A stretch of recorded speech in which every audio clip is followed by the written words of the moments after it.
Si os parece, vamos a ir empezando. A ver si va llegando el resto de la gente que falta del café, que vamos con un poco de retraso y luego tenemos de charlas y no queremos andar justo. Pues nada, bienvenidos a este segundo bloque. Después de lo que hemos estado viendo, el paciente desensibilizado y demás, vamos a tratar un poco más ahora el tema de la individualización de tratamiento. Quería, bueno, en un principio, si me permitís, me voy a presentar, porque quizás soy un poco una especie, por así decirlo, una especialidad rara en el Congreso, porque soy farmacéutica del Hospital 12 de Octubre, y en realidad creo que al final este Congreso es mayoritariamente médico, entonces, bueno, gracias a los organizadores por contar con nuestra especialidad y vamos a intentar ir creciendo un poco más nuestra presencia en este congreso, ya que creo que el farmacéutico también puede aportar mucho a nivel del paciente trasplantado y siempre en todos los congresos médicos, jornadas, veo que la parte, que la visión que tenéis los clínicos del farmacéutico es como que somos el poli malo de la película. Pues bueno, yo creo que podemos daros con alguna de las charlas que vamos a tener a continuación, quizás podemos ver que también podemos ayudar, o sea, también podemos hacer de poli bueno. Y nada, pues sin más dilación, vamos a empezar con este bloque. El primer bloque, vamos a hacer un bloque en el que se van a dividir de 5 sesiones y cada sesión en sí está dividida en 2 temas. Entonces, pues nada, vamos a empezar con el primer bloque. Con el primer tema, buenas tardes, gracias a todos por subir ágiles del café, que la socialización es difícil de interrumpir. Tenemos un tiempo muy breve. Yo soy Alex Gutiérrez, nefrólogo del Hospital Miguel Servet de Zaragoza, y un placer, tenemos 3 farmacéuticas en esta sesión, o sea, minoría mayoritaria. Y empezamos una sesión muy interesante porque ahora se trata no solo del acceso al trasplante, del tratamiento de los pacientes más complejos, de los tratamientos más complejos, sino manejar todo eso para poder individualizar y manejar a nuestros pacientes globalmente e intentar acertar en la clínica diaria para el efecto del tratamiento inmunosupresor en cada paciente. Y vamos a hacer las 2 charlas continuadas y luego haremos un breve tiempo de preguntas. Empezamos con el doctor Marcos López Hoyos, que creo que conocéis, jefe de servicio de inmunología del Hospital del Valdecilla, director del IVAL y realmente una referencia en inmunología del trasplante en España. Bueno, ya historia, Alex, ya empieza a ser historia, porque después de la charla que he escuchado, las charlas que he escuchado anteriormente y sobre todo la de Oriol, me ha parecido espectacular, y quizás él tenía que haber ido en esta sesión y yo en la anterior, porque yo no voy a hablar mucho de inmunosupresión. Básicamente lo que voy a hablar es de que nosotros nos basamos mucho en el tipaje HLA y en las herramientas del HLA para intentar evitar usar la menor inmunosupresión posible, porque sabemos todo lo que afecta a nuestros pacientes, ¿vale? Y voy a contar cosas que ya se han dicho previamente, pero esto es importante. Lo que más miedo nos da, evidentemente, son los anticuerpos donantes específicos que fijan el complemento. Pero luego tenemos toda una serie de anticuerpos DSA que no fijan el complemento, pero que te pueden salir la prueba cruzada por citometría, ¿verdad?, positiva. Y anticuerpos anti-HLA que no son frente al donante. Ojo, también podemos tener anticuerpos no HLA del donante que puede inducir rechazo. No he traído diapositivas al respecto, veo que hoy no se ha tocado nada, pero nosotros tenemos experiencia que en trasplante renal y sobre todo en trasplante pulmonar sí que lo tenemos. Y también voy a decir, hay 3 farmacéuticas en esta sesión. No sé cuántos neumólogos hay en la sesión. ¿Hay alguno? Bien, me alegro, porque por lo que estamos hablando sobre todo de trasplante renal, y es cierto que en rechazo humoral y en anticuerpos y en desensibilización los neumólogos empiezan a ser uno de nuestros clientes más apreciados por la casuística. Nos piden mucho ya, y ya el tipaje molecular de alta resolución con el estudio de anticuerpos anti-HLA empieza a ser muy importante y muy relevante. No voy a explicar de lo importante que es la caracterización inmunológica de nuestros pacientes antes del trasplante. Esto está claramente descrito, y Oriol en 2021 mostró, junto con toda la ESOT, han mostrado lo que es el riesgo que tenemos cuando tenemos que seleccionar un receptor para trasplante ante una alarma. Nos preocupa sobre todo que sea la prueba cruzada de complemento, luego la citometría de flujo, posteriormente si tienes anticuerpos anti-DNA en el suero, ese que os pedimos los inmunólogos cuando tenéis un donante y que no le habéis sacado un suero en los últimos 3 meses y os tenemos que llamar porque no le tenemos para la prueba cruzada, ¿verdad? Y otro para esos casos en los que tenemos sueros históricos positivos, que lo ponen como una menor en riesgo para el injerto, pero se ha hablado previamente en las sesiones anteriores, Esther también lo ha contado, el riesgo de la memoria inmunológica, y eso es importante tenerlo en cuenta para el largo plazo, y no se nos debe olvidar nunca, y probablemente esos tratamientos que ha hablado Oriol de desensibilización, tengamos que planteárnoslos en el tratamiento a largo plazo en alguna situación, para conseguir aumentar esa supervivencia del injerto que no conseguimos mejorar mucho después de los 5 años, ¿verdad? Por el rechazo crónico, mediado en parte por anticuerpos y por otras cosas que no son anticuerpos. Se ha hablado del PATI en varias sesiones, el PATI fue un éxito, pero esta diapositiva me sirve para introducir y para contar un poco de historia. Cuando empezamos en el PATI a planearlo en el 2013, ¿verdad que muchos laboratorios de inmunología en el país solo hacían anticuerpos anti-HLA mediante ELISA? ¿Ahora el ELISA lo conoce alguien? No. Se cambiaba, estábamos en esa época cambiando al Luminex. Estamos empezando a aprender a usar el Luminex. Estamos empezando a aprender a definir qué MFIs usábamos. ¿A que te acuerdas cuando hablábamos de las 1500 MFIs? Si para arriba, para abajo, o qué hacíamos con las 3000. Esa era la discusión, ¿verdad, Manolo? Y ahora estamos hablando de otro tipo de cosas. Lo cierto es que este programa se inició y es un programa de éxito, como casi todo lo que iniciamos en este país y hacemos de forma coordinada en el campo del trasplante. Somos referencia y también yo creo que en PATI, cuando la ONT compare los datos actuales, también demostrarán que estamos consiguiendo unos resultados excelentes. Bien, os cuento la experiencia de nuestro hospital. Es más modesta que la del 12 de octubre, que ha contado Esther, pero nosotros miramos el PRA virtual y hemos mirado qué pacientes se trasplantan y cuáles no según el PRA, y los decimales, como bien sabéis y se ha dicho también, cuentan. Vale, pues nosotros nuestro punto de corte para trasplantar, para una persona se pueda trasplantar de un riñón o estando hipersensibilizado es 99,95. Y cuando hacemos un área bajo la curva, ese es el punto, como área bajo la curva de 0,78, que no está mal. ¿Vale? Sabemos que con 99,95, si estás por encima de eso, nuestros pacientes no se van a trasplantar. Afortunadamente tenemos el PATI, ¿vale? Pero también sabemos, y esto es muy relevante, y lo he enseñado antes también, lo enseñó Fritz, esta diapositiva, que los DSA, ¿vale?, no son todos iguales, y los anticuerpos anti-HLA no son todos iguales, y que cuando diluimos se negativizan, no permanecen. Y no solo eso, sino que a la derecha veis que cuando a la gente la trasplantamos, las MFIs de los anticuerpos anti-HLA que tenemos muchas veces caen. Estas dos evidencias, estos datos, son los que nos han promovido esas estrategias de listing que ahora estamos aplicando. Y no tengo que decir nada de este trabajo que lidera Esther, que ya ha contado, y que ha juntado a todas las guías para el delisting en España, que es muy relevante, la guía española, avalada por todas las sociedades, y en el que vamos a ver qué anticuerpos permitimos o no permitimos. Y se añade o no se añade tratamientos desensibilizantes. Os he de decir que en nuestro caso somos bastante conservadores con la inmunosupresión. No usamos indifidasa, que tiene su utilidad y es una ventana de oportunidad, y usamos pocas veces la plasmaféresis en el delisting que hemos hecho, que vais a ver los niveles. En el delisting tipo 1 usamos pocas veces, salvo timoglobulina, no usamos mucho más. Dejamos el basilizumab más para el trasplante en donantes expandidos, ¿vale? Uy, soy un ruido aquí atrás que despista, cuando estás aquí hablando. Bueno. Bien, ¿cuál es la experiencia de nuestro hospital? Que somos un hospital con 580.000 habitantes de referencia, no somos muy grandes, pero tenemos una experiencia en trasplante renal de muchos años, y nuestra experiencia es esta.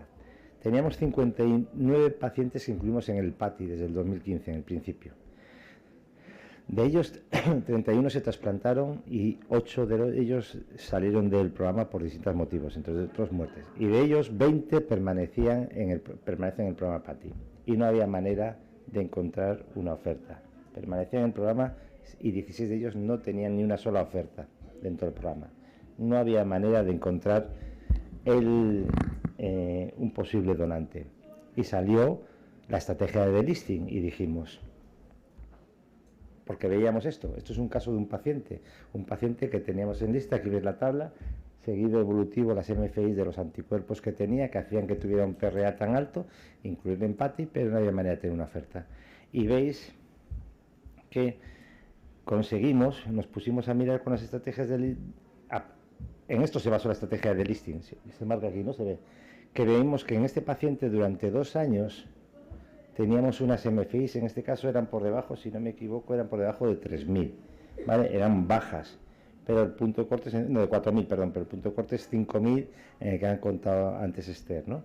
Veíamos que este paciente bajaban las MFIs y o se mantenían a esos niveles y era una posibilidad para trasplantarles si teníamos en cuenta la estrategia. Y es lo que hemos hecho, ¿vale? Hemos hecho esa estrategia de delisting 1 en el que hemos quitado aquellas especificidades que se mantenían durante 2 años por debajo de 5.000 MFIs. Y veis en esta gráfica, en la inclusión en el PATI, en el PRA, los niveles que tenían de PRA virtual, y a la derecha cuando eliminábamos esas especificidades que tenían menos de 5.000.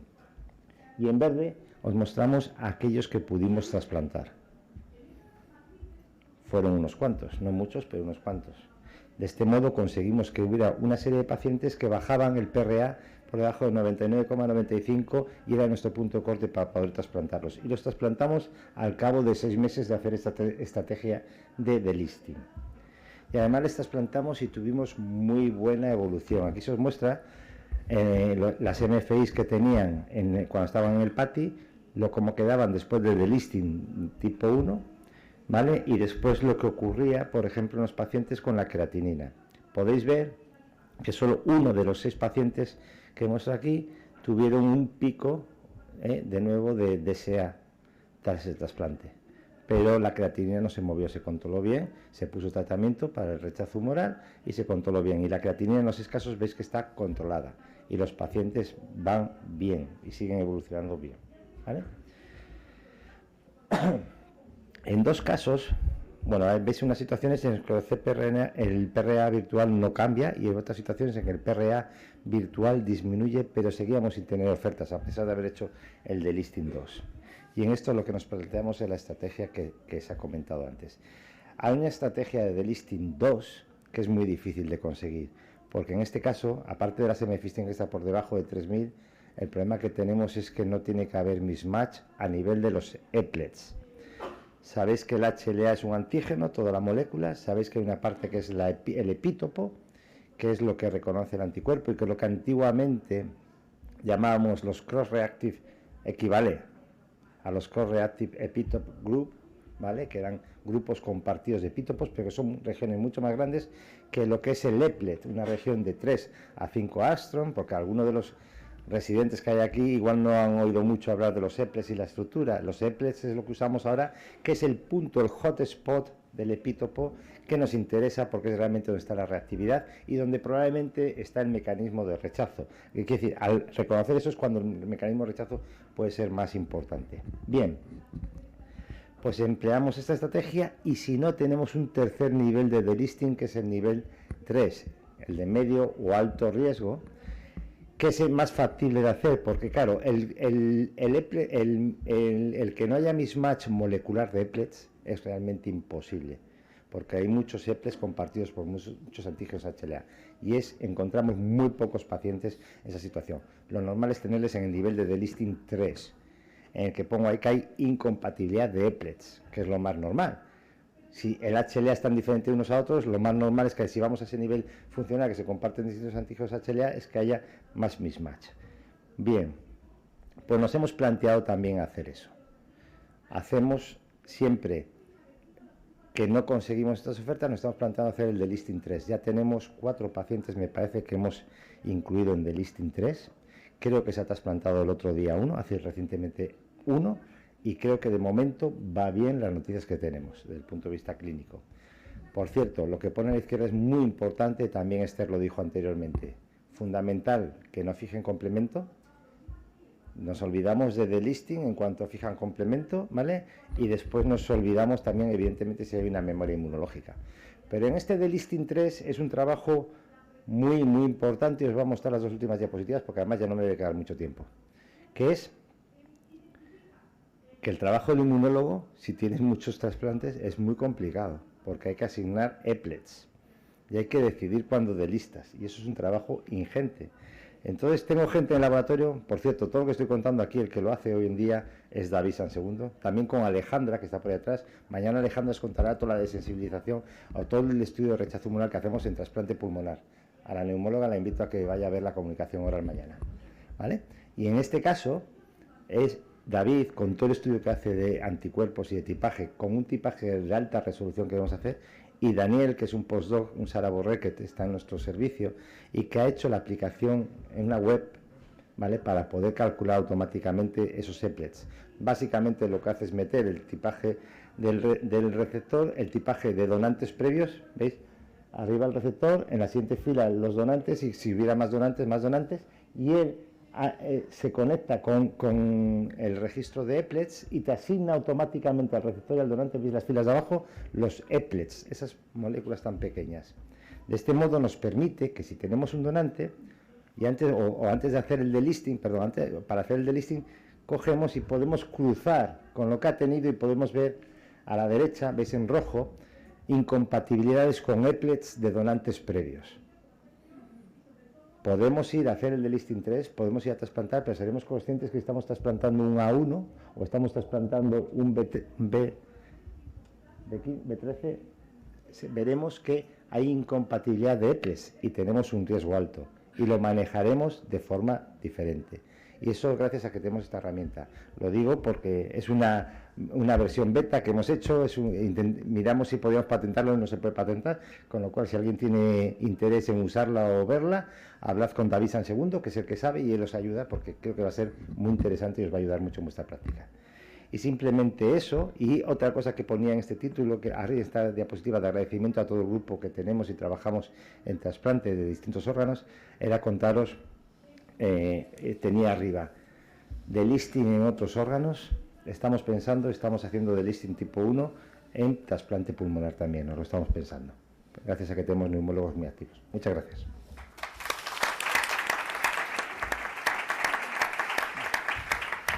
Si quieres, te sientas aquí si quieres, Juan, para luego la discusión posterior. O vamos después, lo que prefieras. como quieras.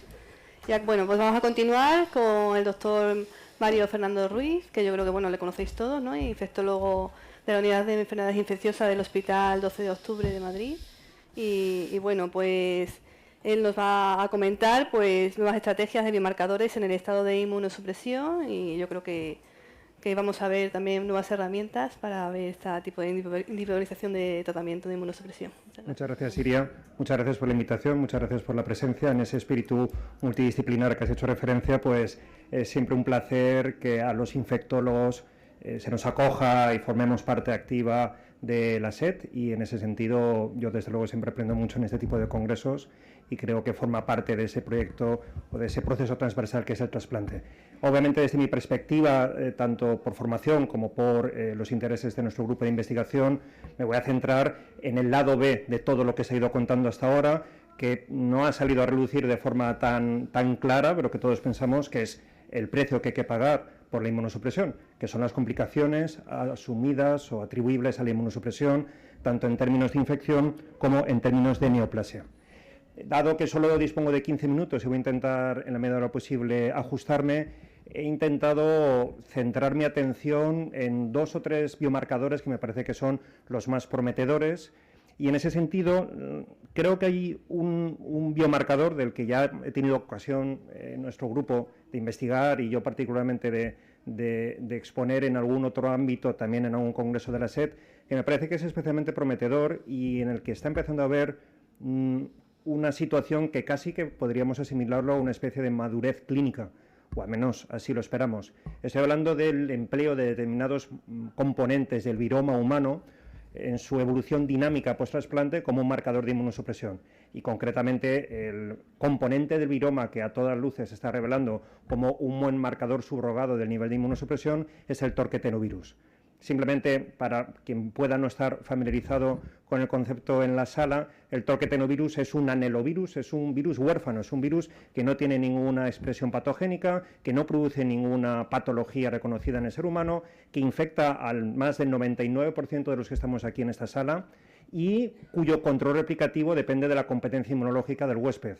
De este modo, se ha llegado a plantear que el torquetenovirus y los niveles de viremia, de deneaemia, podría actuar como una especie de inmunómetro. A lo mejor el término es un poco ambicioso, pero yo creo que sí que puede representar bien un sumatorio del nivel de competencia inmunológica. De forma que no solamente en el campo del trasplante de órganos sólidos, sino incluso en el de otros inmunodeprimidos, la presencia de niveles particularmente altos de forma sostenida de torquetenovirus sugeriría una mayor inmunosupresión, mayor riesgo de infección o de neoplasia. Si hablamos de alorreactividad, el concepto es el opuesto. Niveles particularmente bajos de torquetenovirus o indetectables sugerirían mayor riesgo de rechazo.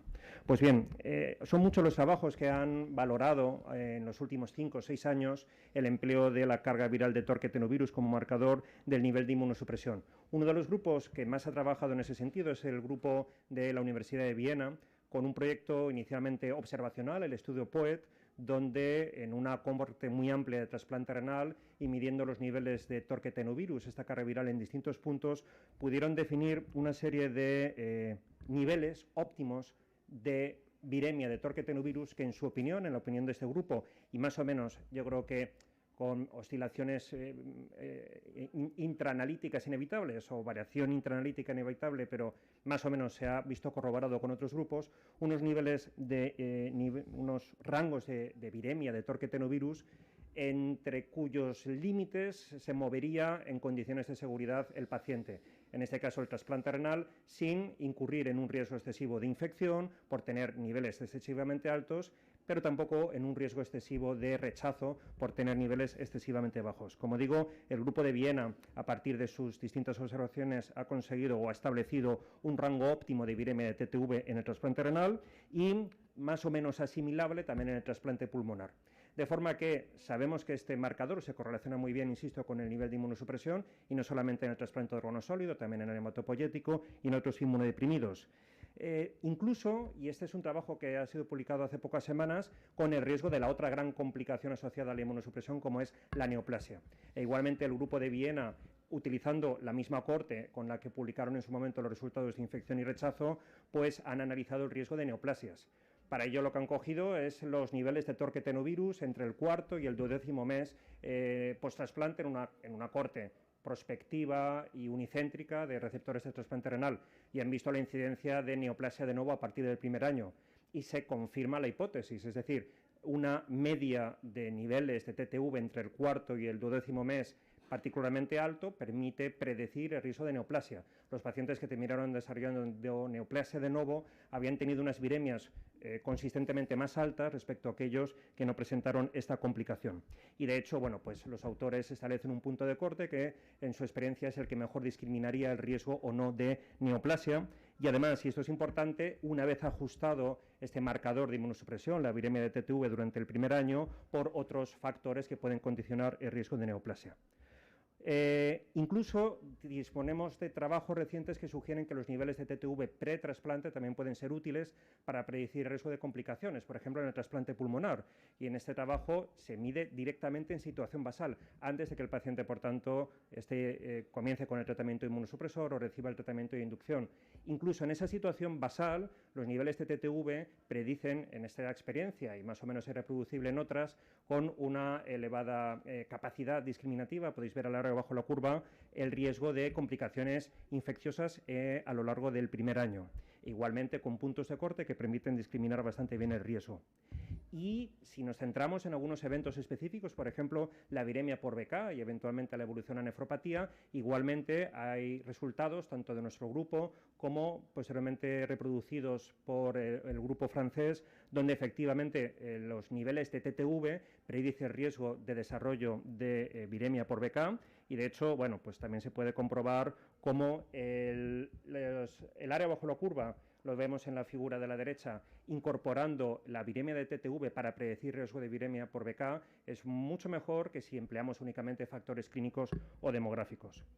En base a todo esto, y es aquí donde enlazo con ese comentario de que tal vez, en mi opinión, la monitorización de TTV ha alcanzado un cierto punto de madurez clínica, en base a todos esos hallazgos ya se están planteando estudios de intervención. Y el estudio más, ensayos de intervención, el ensayo más avanzado y del que esperamos que existan resultados en los próximos meses, idealmente en este próximo año, es este trabajo igualmente liderado por el grupo de Austria, el grupo de Viena, donde básicamente la dosis de tacrolimus se ajusta buscando ese rango óptimo de viremia de TTV. En lugar de emplear parámetros farmacocinéticos, la TDM, los niveles de tacrolimus, en el grupo experimental lo que se persigue es que la viremia de TTV esté comprendida en ese rango de seguridad y se compara con un grupo de control donde se realiza una monitorización terapéutica de fármacos estándar. Hay también otro ensayo clínico en marcha, en este caso en trasplante pulmonar, con un abordaje parecido, igualmente relativamente similar, en donde en el grupo experimental se va a emplear un marcador funcional, un marcador dinámico y un marcador más comprensivo en el sentido de que resume o recapitula la situación de competencia inmunológica, posiblemente con más precisión que los parámetros más farmacocinéticos, que son los que habitualmente hemos empleado. Repasando y moviéndome a otro rango de marcadores que creo que pueden ser útiles y que igualmente están empezando a suscitar la atención, y tal vez no sería en este caso un marcador de inmunosupresión, pero sí de susceptibilidad a complicaciones, sí que quería dedicar un par de minutos a los microRNAs, a los MIRNAs. Los microRNAs se ha comprobado que tienen un papel muy importante a la hora de modular la expresión y la transcripción de determinados genes. Lo que hacen básicamente estas pequeñas moléculas de RNA no codificante, que están muy conservadas a nivel evolutivo y que son muy estables y por tanto son relativamente fáciles de detectar con una PCR cuantitativa, lo que van a hacer es regular a nivel posttranscripcional la expresión génica. Se unen a la región 3' UTR de los genes e inhiben esa expresión. Se ha comprobado que los MIRNA, hay decenas de ellos o cientos de ellos, y conforman una especie de red muy compleja donde cada gen, la expresión de cada gen está regulado por varios MIRNA y a su vez un mismo MIRNA puede tener varias dianas, en la medida en la que eso puede complicar a veces buscar una explicación demasiado mecanística a los hallazgos que se vayan viendo. Pero independientemente de cuál sea la explicación, lo que está claro es que los MIRNA tienen un papel muy importante en las complicaciones infecciosas, por ejemplo en el caso de la hepatitis C. De hecho se ha caracterizado bien un MIRNA humano, porque también los patógenos, el CMV o el virus de la hepatitis C producen MIRNA, pero hay un MIRNA humano, el MIR122, que tiene un papel muy importante en facilitar la replicación del virus de la hepatitis C, hasta el punto de que se ha desarrollado un fármaco que el Mirasiben, que lo que hace básicamente es inhibir este MIRNA humano, y ya hay un cierto nivel de desarrollo clínico. Se demuestra que el empleo de técnicas de terapia, ya sea con antagonistas de los MIRNA o con mímicos de la acción de estos MIRNA, nos va a permitir hasta cierto punto modular la expresión de determinados genes que a su vez pueden condicionar el riesgo de infección. Como digo, en el caso de la hepatitis C hay trabajos al respecto. Se ha comprobado, por ejemplo, que también tienen un papel en la infección fúngica. Y yendo al ámbito específicamente del trasplante, en el caso del trasplante pulmonar, se ha visto cómo existen ciertos MIRNA que podemos detectar en el lavado broncoalveolar que son capaces de identificar los pacientes con aspergilosis y que además están diferencialmente expresados respecto a los pacientes con colonización por aspergillus que no hayan llegado a desarrollar infección. Como veis, en cierto modo, una de las ventajas de los MIRNA, en mi opinión, es que pueden actuar tanto como marcadores diagnósticos, como marcadores pronósticos de susceptibilidad o eventualmente como dianas terapéuticas. Y en ese sentido, nuestro grupo está trabajando desde hace unos años en la caracterización de ciertos MIRNA para detectar el riesgo de infección por citomegalovirus. Este trabajo lo publicamos hace unos años en pacientes seropositivos y comprobamos cómo un MIRNA humano, estoy hablando siempre de MIRNAs del huésped, por ahora no del patógeno, este HSA-MIR125A5P, obviamente no es un nombre muy comercial, pero es lo que hay. Este MIRNA puede predecir y puede estratificar el riesgo de infección por CMV en pacientes seropositivos con áreas bajo la curva, como podéis ver, pues en mi opinión bastante prometedoras. Y como la baja expresión del MIRNA, lo veríamos en el trazado de color rojo, aumenta el riesgo de reactivación de CMV. Estamos todavía trabajando en la caracterización funcional de este MIRNA. Como digo, complicado porque no creo que se puedan establecer relaciones demasiado mecanísticas, demasiado unívocas entre un determinado MIRNA y un determinado gen que actúe como diana, pero sí que estamos intentando caracterizarlo funcionalmente. Y además hemos conseguido reproducir el papel de este MIRNA en una corte distinta de riesgo, que son pacientes donante positivo receptor negativo. Igualmente, trasplante renal, una corte de 50 pacientes, hemos visto que la expresión del MIRNA en el momento en que se suspende la profilaxis con valganciclovir, más o menos en el 6º mes, predice el riesgo de infección tardía, post-suspensión de profilaxis. Por tanto, yo creo que como marcador de riesgo, de susceptibilidad, tiene bastante desarrollo por delante. Y un par de palabras igualmente, y sé que posteriormente María José nos va a hablar de la inmunosenescencia, y este es un concepto que igualmente, o el de fragilidad en sentido amplio, está encima de la mesa desde hace unos años, pero no quisiera dejar de poner encima de la mesa este trabajo que se ha publicado recientemente, también de un grupo francés, donde se analiza, bueno, pues un parámetro que los compañeros de inmunología conocen bien, como es la función del timo, medida a través de estos círculos de excisión del receptor de la célula T, los TREC, que básicamente lo que hacen es indicar de forma indirecta el nivel de función del timo y que de hecho se emplean como despistaje neonatal de inmunodeficiencia combinada severa o de otras inmunodeficiencias que puedan asociarse a aplasia o hipoplasia tímica. Bueno, pues el grupo francés ha comprobado cómo la mayor o menor expresión de los TREC, que sería un marcador indirecto, como digo, de función tímica y en último término de inmunosenescencia, también es capaz de predecir el riesgo de infección. De forma que en el trazado rojo lo vemos, los pacientes en situación basal pretrasplante con menores niveles de TREC son los que desarrollan mayor riesgo de infección, sobre todo de infección bacteriana.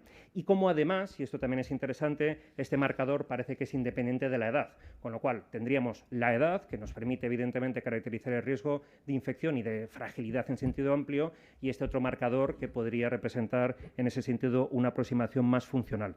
Y es que en definitiva sabemos que la edad y la competencia inmunológica van de la mano, y con una medida tan sencilla, este es un trabajo que hicimos hace unos meses, simplemente mirando, bueno, como podéis ver, los recuentos de linfocitos CD4 en distintos puntos, post-trasplante, trasplante renal igualmente, en distintos rangos etarios. Es bien sabido, pero bueno, yo creo que la imagen es bastante gráfica, como la edad tiene un peso, evidentemente, en términos de senescencia funcional de la respuesta inmune, que posiblemente se vea potenciada en el caso del trasplante.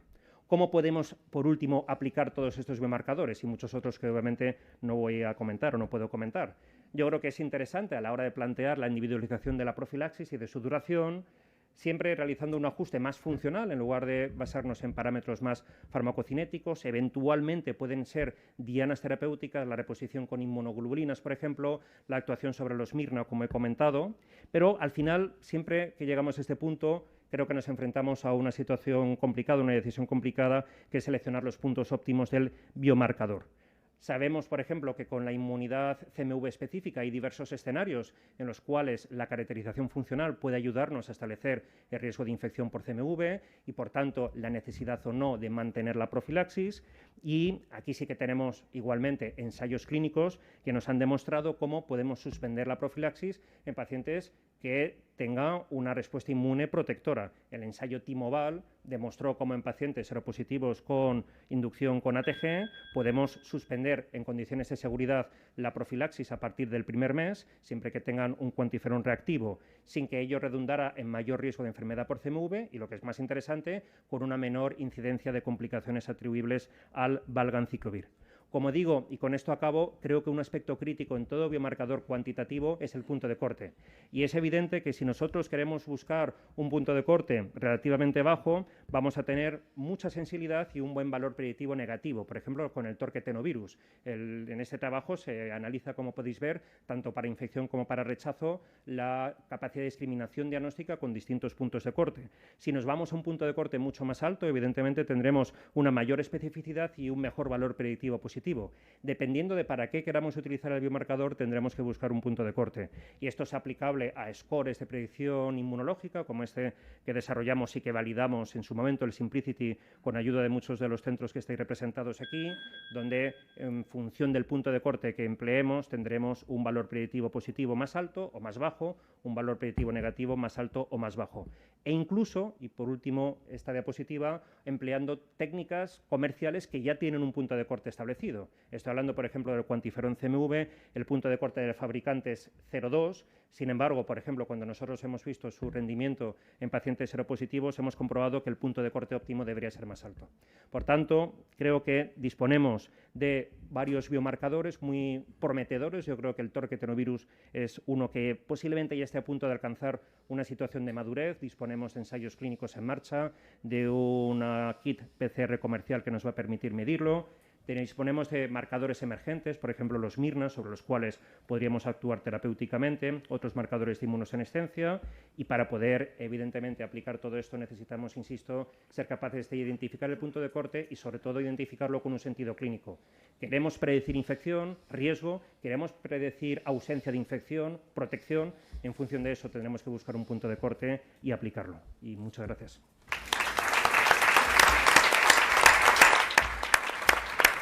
Muchas gracias. Muchísimas gracias, Muchas gracias a ambos. los dos. No vamos a recuperar tiempo, tenemos por delante un reto monumental que es intentar terminar lo más puntuales posibles, dado que después empiezan otras actividades. Y además nos enfrentamos a un programa donde los 3 siguientes ponentes no tienen tiempo para preguntas. Así que este es el momento de plantear rápidamente alguna pregunta para estas 2 espléndidas presentaciones. ¿Alguno tenéis? Sí, Manuel. He visto lo del torquetenovirus y me pregunto yo, he visto que hay ya un kit comercial que lo lleva. ¿Cuál es el rango de positividad que te da en la casa comercial para decirte que puede ser positivo o negativo? ¿En qué rango se estima que hay adherencia al tratamiento inmunosupresor y da lugar a inmunosupresión o no puede dar lugar a infección? ¿Hay un punto de corte exacto? Yo creo que es ese. Pues no, esa es la cuestión, que el punto de corte no está bien establecido. Obviamente, como toda PCR, tiene un límite de detección, lógicamente, por encima del cual se detecta. Y nuestra experiencia y lo que se ve en todos los trabajos es que en población sana, en individuos sanos, habitualmente es detectable, aunque obviamente con viremias mucho más bajas que las que vemos en el contexto de la inmunosupresión. Por eso yo creo que es interesante que este grupo de Viena haya trabajado en intentar establecer un rango óptimo y que de hecho lo estén aplicando en el ensayo clínico. Yo, si no hay una pregunta, aprovecho el torquetenovirus. Sabemos que no todos los inmunosupresores ejercen el mismo efecto sobre el control de la replicación viral y yo me pregunto cómo se comporta esto, por ejemplo, en el caso de los emetor, en el global de la inmunosupresión, para modificar hasta qué punto el marcador va a ser válido o no, sí, ya que precisamente es el que más oportunidades parece que... Efectivamente, yo creo que es un aspecto que todavía hay que dilucidar. De hecho, en la mayor parte de los trabajos no hay tan buena correlación entre niveles de tacrolimus, por ejemplo, o dosis de MMF y viremia de TTV. La correlación no es tan buena. Suele ser positiva y significativa, pero no es una correlación perfecta, ni mucho menos. Hay trabajos que sí que indican que con ciclosporina los niveles son más bajos que con tacrolimus, pero, por ejemplo, el papel de los emetor no está bien establecido todavía. Y, de hecho, bueno, en nuestro grupo también estamos intentando caracterizar un poco mejor ese sentido. Pero, por ahora, yo creo que se sabe que funciona, pero no se sabe a veces cómo funciona. Me refiero como marcador de inmunosupresión. Probablemente no hay datos clínicos de eso. Yo soy ponente, pero ¿puedo hacer una pregunta a Mario? Sí, claro. Es que me ha gustado mucho lo del TREC, porque lo usamos para detectar el número de células naive. Pregunta rápida. ¿Y han mirado en citometría las células naive en ese mismo trabajo? Porque se me ocurre que sería más factible, más fácil y más barato hacerlo por citometría de flujo. No, directamente miraron los TREC por PCR. Es que tienen dinero. Los de París tienen dinero. Pues muchísimas gracias. Terminamos para intentar dar tiempo a los siguientes ponentes.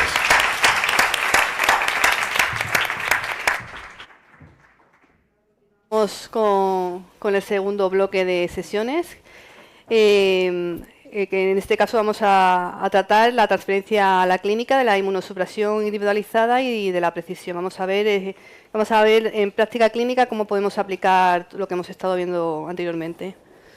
Pues nuestra siguiente ponente es Nuria Lloveras, una de las farmacéuticas a las que damos sitio en este simpo, y que además es una referente precisamente en farmacocinética, y que te va a tocar defenderte, porque ha habido varias alusiones a la farmacocinética en la presentación previa y creo que hay que ponerla en valor.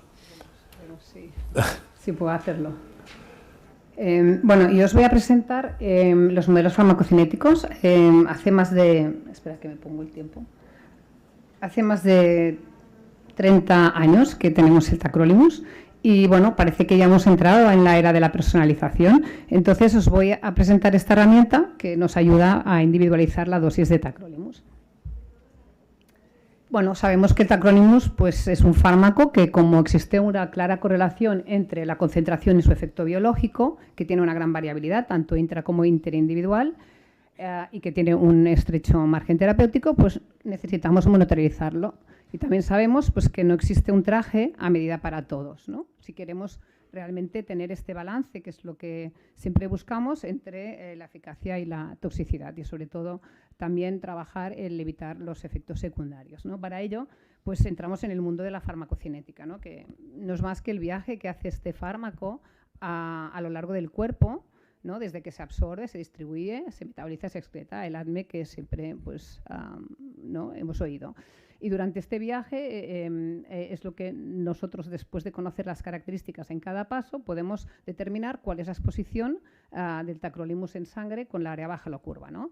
La área baja de la curva, para que entendáis un poco lo que os vendrá después, no es más que definir cómo se absorbe el fármaco una vez lo tomamos, que es la subida, y luego cómo se elimina, que es el aclaramiento. En función de las características que nos definen este proceso de subida, absorción, si absorbe mejor, la Cmax será más alta, si absorbe menos, la Cmax será más baja, o puede ser más retrasada, nos definirá cómo tenemos esta primera parte de la curva. Y luego, cómo se aclara el fármaco, nos definirá cómo baja. Si aclara más rápido, el fármaco se va más rápido, necesitaremos más dosis. Si aclara más lento, al revés. Y así tendremos la curva farmacocinética, la famosa AUC, que nos determina la exposición del fármaco.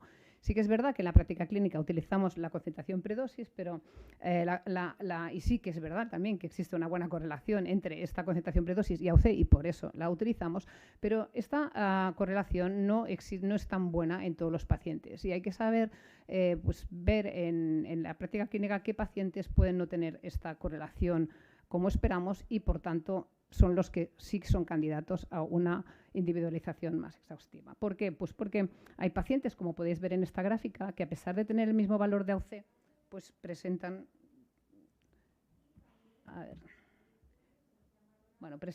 diferente CMIN, o bien al revés, ¿no? Si veis los puntos rojos, pacientes con distintas CMIN pueden presentar el mismo valor de AUC. De manera que, como veis en la gráfica de al lado, este paciente, por ejemplo, aquí podemos tener un caso de 3 pacientes con una CMIN, una concentración de dosis de 6, sin embargo, presentan AUCs de una formulación de cada 12 de 75, 110, 180. ¿Por qué? Porque estos parámetros que hemos hablado de ADME son distintos en estos 3 perfiles. Por tanto, no siempre la CMIN es buena.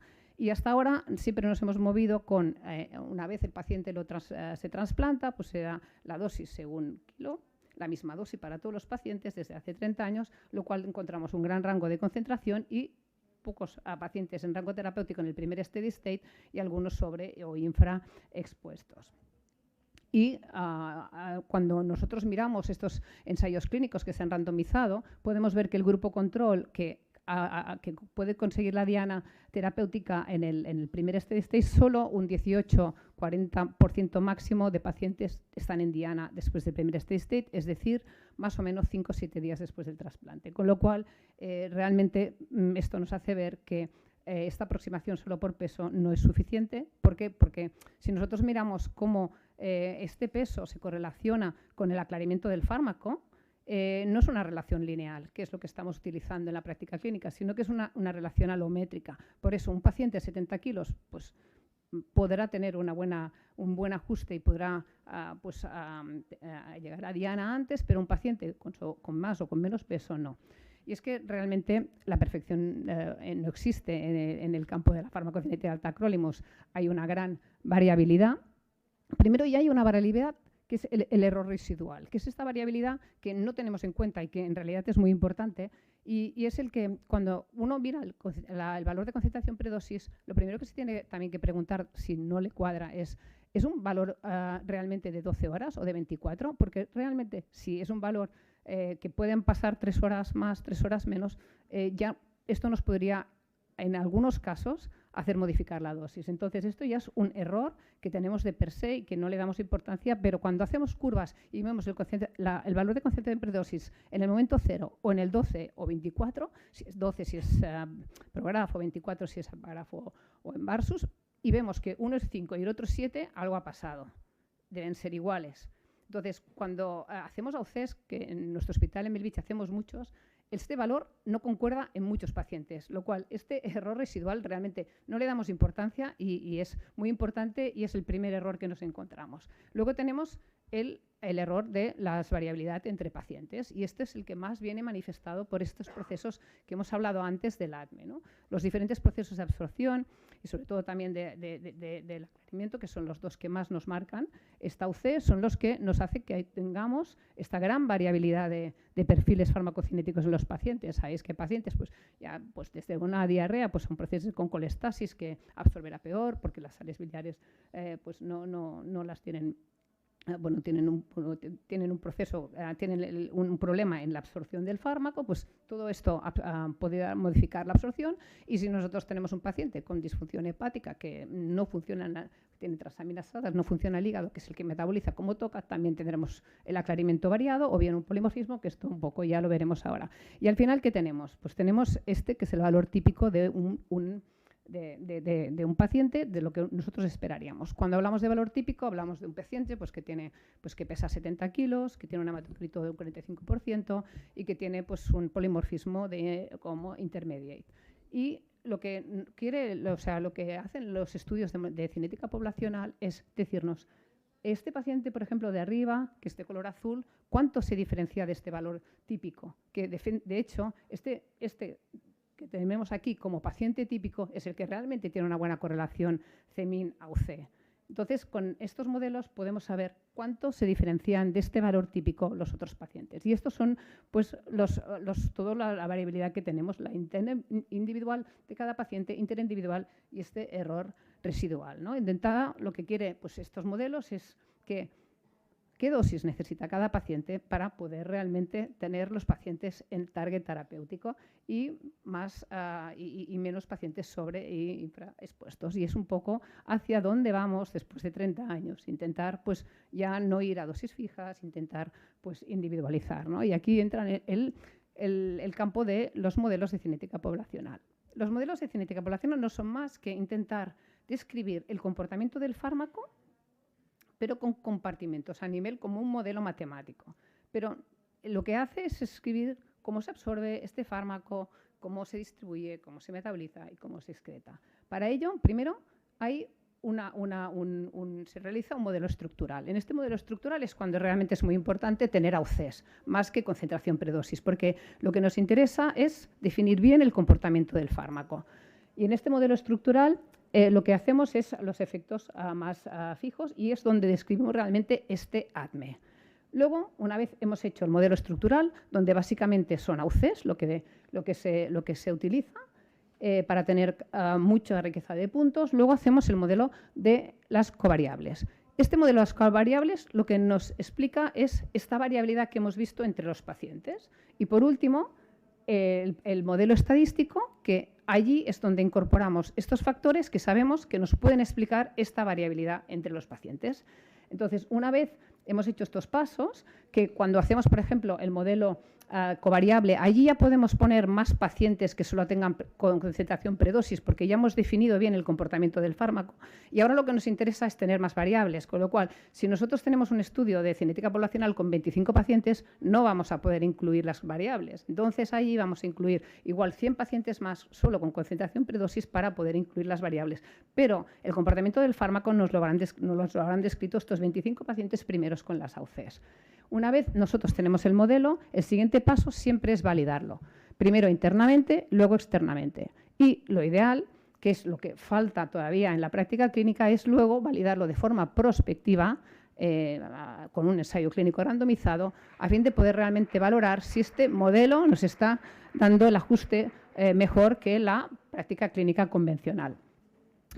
Aquí voy a pasarlo muy rápido, pero lo que intenta el modelo es, como os he explicado con esta OC, definir cómo sube el fármaco y cómo baja y bueno, cómo se absorbe y cómo se elimina. Vamos a hablar con un poco más de propiedad. Y esto suele más o menos definirse como un modelo que decimos bicompartimental, que simplemente significa que una vez nosotros se ha administrado la dosis oral, hay un compartimento central, que es la sangre, y el que tiene el equilibrio más próximo, y luego un compartimento periférico. Y del central es donde se elimina. Y una vez tenemos bien definido este modelo bicompartimental, definimos bien la constante de absorción, que aquí es donde, en función de la formulación, vamos a tener diferentes aproximaciones para poder definir bien esta subida, ¿no? Y cuando hacemos un modelo y ya tenemos esta parte más estructural, que os la he descrito así muy rápidamente, luego vamos a ver qué variables vamos a estudiar. Entonces, para saber qué variables vamos a estudiar, tenemos que conocer un poco el ADME del tacrolimus. Tacrolimus es un fármaco lipófilo y que tiene una biodisponibilidad muy, muy variable, y esto hace que no tenga una buena absorción oral. Cuando nosotros hablamos de la fase de absorción, pues nos tenemos que fijar en la PGP, que es la primera molécula que restringe el paso, que es la bomba que fluje el tacro, y la primera molécula que restringe el paso de ese tacrolimus en sangre. Y luego estamos los enzimas metabolizantes CYP, que se encuentran tanto a nivel intestinal como a nivel hepático y que son los que metabolizarán este fármaco. ¿Cómo nos lo condiciona? Pues la PGP, en función de si bombea más rápido o bombea más lento, habrá más reabsorción o menos reabsorción y tendremos más fármaco en sangre, aunque todavía no hay ningún estudio que demuestre que la PGP nos pueda condicionar la exposición. Luego tenemos el CYP, que a nivel intestinal también metabolizará más rápido o más lento, y luego esto nos condicionará qué cantidad de tacro llega a sangre. Una vez el tacrolimus llega a sangre, lo que sabemos es que se une a proteínas plasmáticas un 95%. Esto quiere decir que el fármaco se transporta en sangre unido a los glóbulos rojos y una pequeña proporción del fármaco queda libre. Y esta pequeña proporción es justo la que tiene que llegar al receptor, al sitio diana, para hacer el efecto. Y esto es muy importante, como lo veremos, y en los factores que incluimos en el modelo, con el hematocrito. Luego está a nivel hepático, también tenemos pues, la PGP y los CYPs, que es la fase del metabolismo, donde ahí sí que los polimorfismos de los pacientes, si son metabolizadores rápidos o lentos, nos van a determinar al final qué proporción de fármaco llegará al sitio diana y cuál será la biodisponibilidad de este paciente.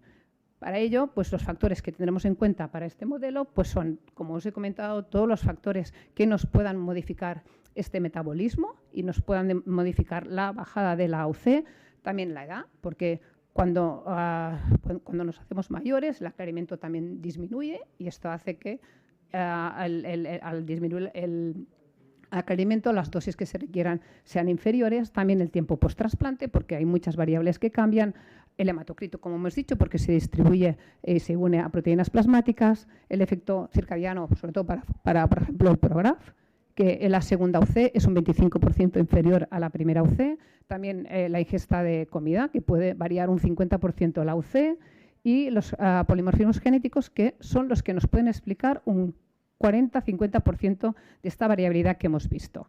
En los estudios de cinética poblacional, los factores que más han entrado como variables importantes son, la primera es los polimorfismos genéticos, la edad, el hematocrito, son los tres que más, y también el tiempo post-trasplante. En el primer modelo que nosotros hicimos, que fue con el tacro 12, el Prograf, las variables que nos entraron fueron la edad, el hematocrito y los polimorfismos. Y podéis ver en esta gráfica cómo, si es un metabolizador rápido, intermedio o lento, son los colores rojo, verde y azul, pueden variar Y el modelo no solo nos permitió hacer un corte de menos de 63 y más de 63, pero podéis ver aquí cómo al modelizar nos está explicando o sea, lo que veréis ahora en estos ejemplos que os explico es cómo al modelizar nosotros podemos ver este comportamiento del fármaco en función de estas variables que os estoy explicando. Y lo que nos va a dar el modelo, una vez nosotros hayamos introducido las variables que tenemos un algoritmo, es el aclaramiento. Y como sabéis, cuando se calcula la dosis de cualquier fármaco, el aclaramiento es el valor que más nos condiciona la dosis. Y aquí podéis ver que, por ejemplo, un metabolizador rápido tiene un aclaramiento de tacro de 20, el intermedio de 13 y el lento de 9. Solo esto ya justifica el que un metabolizador lento... Bueno, el efecto del hematocrito, que aquí lo estamos explicando, es porque nosotros cuando miramos la concentración total de tacro, miramos el tacro unido a proteínas y el libre. ¿Qué pasa? Que si nosotros tenemos un hematocrito bajo, lo que quiere decir, porque por ejemplo tenemos un paciente que después del trasplante tiene anemia y vemos una concentración total baja. Ostras, 4, vale, pues subimos dosis, lo queremos a 6, pero cuidado. Es 4, pero lo que ha bajado es el fármaco unido a proteínas. Igual la fracción libre es la misma. Quiere decir que si nosotros tenemos un valor de 4, lo voy a poner sencillo, y es un 3 más 1 de libre, pues igual resulta que el 6 era un 5 más 1 de libre. Entonces, el que hace el efecto es el 1 y seguimos teniendo el mismo y nosotros subimos dosis. Hay que tener en cuenta este factor que es muy importante cuando no tenemos un hematocrito estable. Y luego los polimorfismos, y lo voy a hacer aquí un poco rápido porque ya os he explicado en las otras diapositivas, pues que podemos tener los diferentes perfiles. Y los polimorfismos son muy importantes porque no es que sean importantes en la hora del ajuste de la primera dosis, sino también a lo largo del posttrasplante. Están los polimorfismos del CYP3A5 para definir los metabolizadores rápidos, que son los que tienen el alelo 1, y los del CYP3A4 para definir los metabolizadores lentos, que son los que tienen el alelo 22. ¿Por qué? Pues porque los caucásicos, el 85% tenemos el alelo 3,3 y no tenemos el alelo activo 1. En cambio, para la CYP3A4 tenemos el 1, pero no tenemos el 22. Y de esta manera lo que conseguimos con el clúster es definir estas 3 poblaciones. Abajo, las que necesitan más dosis, las intermedias y las altas. Y las CEPIC ya nos marcaron pues, que para un paciente de 0,15 dosis, pues hay que recibir el doble si es un metabolizador rápido. Y hay varios estudios ya y ensayos clínicos que han puesto en marcha esta aproximación y realmente han conseguido subir de un 29-30% a un 50 y pico por ciento los pacientes en diana. A lo que un poco se quiere con la cinética poblacional es marcar la diferencia entre la población convencional, que nosotros hacíamos todos igual, cuando nosotros solo ajustamos por farmacogenética, que tenemos subpoblaciones, pero como veis ya estamos reduciendo la variabilidad, a poder individualizar. Bueno, nosotros hicimos el estudio del Optimus y lo que pudimos ver cuando comparamos el aplicar un modelo de cinética poblacional versus el grupo control, pues era tan sencillo como que la tabla de inicio que teníamos la definíamos en función de si era un metabolizador lento, intermedio o rápido. Y, por ejemplo, para un paciente de 70 kilos, pues le podía tocar una dosis de 2, 3, 4, 1,5, 2,5. O sea, que era tan fácil como cambiar la tabla de inicio. Y que esto conseguimos pasar de un 20% a un 55% de pacientes en diana y, sobre todo, tener los metabolizadores rápidos y los metabolizadores lentos en diana cuando con práctica clínica no teníamos ninguno. Y también lo que conseguimos es, como veis aquí en rojo, que es el grupo del modelo, tenerlos en rango terapéutico y disminuir la variabilidad intraindividual. Pero esto es muy importante ajustarlo según... ¿Cuánto tiempo? Sí, más ya fuera de tiempo. Sí, bueno, pues nada, es importante ajustarlo según el fármaco, según la casa, bueno, el fármaco que estamos, porque tienen diferentes absorciones, uno es immediate release, el otro, todos son a nivel de la parte proximal del intestino, pero cada uno en diferente fase. Como el CYP se encuentra a lo largo de todo el tracto gastrointestinal, pues esta metabolización cambia. Por eso es importante que los modelos se ajusten a cada fármaco. Y ahora ya esto lo voy a pasar muy rápido, pero simplemente es para que veáis cómo simula el modelo, cómo podemos ver estos efectos, ¿no? Aquí, por ejemplo, vemos diferentes valores de hematocrito. Arriba si tienen el alelo funcionante 1, o sea, un metabolizador rápido versus no metabolizador rápido, y diferentes dosis. Como podéis ver aquí, el rango terapéutico se marca en discontinuo azul, pues en función del hematocrito, cómo va aumentando. y en función de si son mayores o menores, como la edad.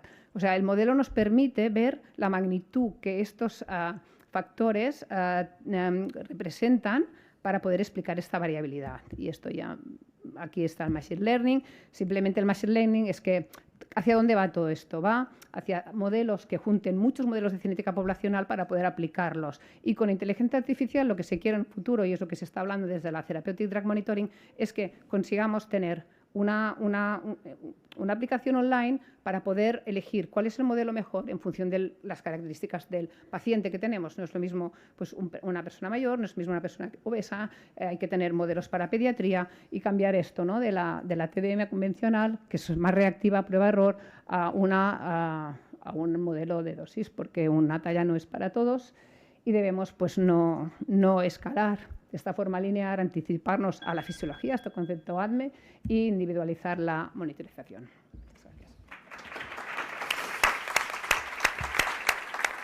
Gracias, Nuria. Nos has hecho sufrir, pero muchas gracias. Vas a pasar. Ahora nos hablará la doctora María José Pérez. Bueno, tienes 15 minutos antes de terminar tus 15 minutos, del Hospital del Mar, jefa de sección de trasplante renal y un centro que ha liderado precisamente la atención a los pacientes de mayor edad en trasplante renal, en cuestiones de fragilidad, en trials de inmunosupresión y nos va a hablar precisamente de ello. Bueno, pues muchas gracias por invitarme, es un placer estar aquí. Me gustaría, si podéis levantar la mano los que seáis nefrólogos en la sala.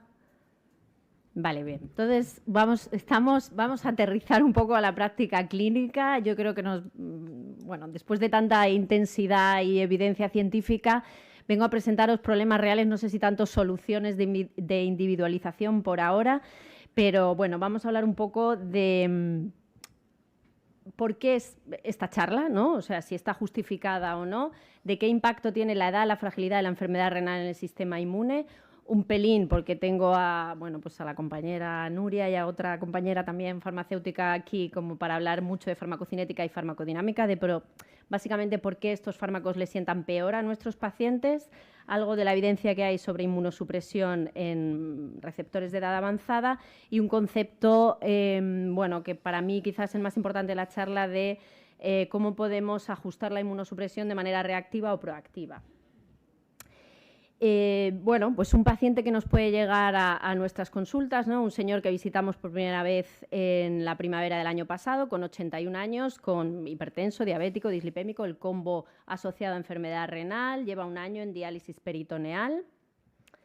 He agrupado aquí sus antecedentes neoplásicos e infecciosos, ¿no? Pues ha tenido varias complicaciones, incluso cuando llega a la consulta estaba recién recuperado de una neumonía que había tenido bacteriana y que lo había llevado a la UCI, había hecho incluso un shock séptico. Entonces, cuando lo tenemos delante, aparte de valorar la idoneidad para ver si es candidato a trasplante o no, pues idealmente tendríamos que plantearnos ya, ¿no? desde el acceso al trasplante qué inmunosupresión le vamos a poner a este receptor, ¿no? Y aquí pues hay una triada, valoración de edad y comorbilidad, que es la que tenemos delante. Valoración de fragilidad, en este caso, esta es la interfaz de nuestro ex sistema informático, pues con la escala de Fried, aquí lo veis abajo, no lo veis, sí. Tiene 2 puntos por la escala de Fried, o sea, es un prefrágil, ¿no? Si prefrágil es 1 o 2, pues es un prefrágil ya tirando a frágil. Y valoración del riesgo inmunológico y el riesgo de infección. Tengo la suerte de trabajar con mi compañera Dolor Redondo, que hace la valoración inmunológica de cada paciente según sus eventos sensibilizantes, los single antigen que tenga, etcétera, y catalogó a este señor de riesgo estándar. Realizamos un Simplicity falso, porque es un Simplicity pretrasplante, no es un Simplicity en el momento que está validado, pero vemos un poco el estado del paciente, niveles de complemento, de inmunoglobulina, sus poblaciones linfocitarias. Y se decide que vamos a ir con basilizumab, tacrolimus, everolimus, prednisona, que es una pauta que en mi centro utilizamos aproximadamente en un 35% de los pacientes de Novo. El paciente recibe un riñón en agosto del 25, una sistolia de 78 años. Empezamos con la inmunosupresión que se había decidido en el momento de pretrasplante y un mes después empieza con edemas, que es una complicación o un efecto adverso asociado a los inhibidores de mTOR, y en esta población además es especialmente frecuente muchas veces asociada a mala función del injerto o peor función del injerto, etc. Se le para el certicán, se le pone micofenolato y en las semanas siguientes desarrolla múltiples complicaciones, algunas bacterianas, pero predominantemente virales, por lo que veis ahí en octubre hacemos un descenso de micofenolato, persiste haciendo infecciones y esto es pues una realidad a la que nos enfrentamos frecuentemente con los pacientes mayores. ¿Es una realidad aislada? Pues no, ya sabéis, estos son datos de la memoria de actividad de la ONT. El número de receptores por encima de 70 años en 2025 es del 23,7% y casi 100 personas mayores de 80 años recibieron un trasplante de riñón. En Cataluña se es expansivo, los criterios de aceptación del receptor fue este porcentaje de un 28%, en mi centro fue del 30% y oscilamos entre el 30 y el 35% habitualmente. Y tampoco es motivo ahora de contar el beneficio del trasplante renal. Esto es un ensayo, o sea, un estudio del registro australiano-neozelandés publicado hace 3 años, donde se ve que el paciente trasplantado en todas las modalidades mayor de 70 años tiene beneficio en supervivencia con respecto a quedarte en diálisis en lista de espera.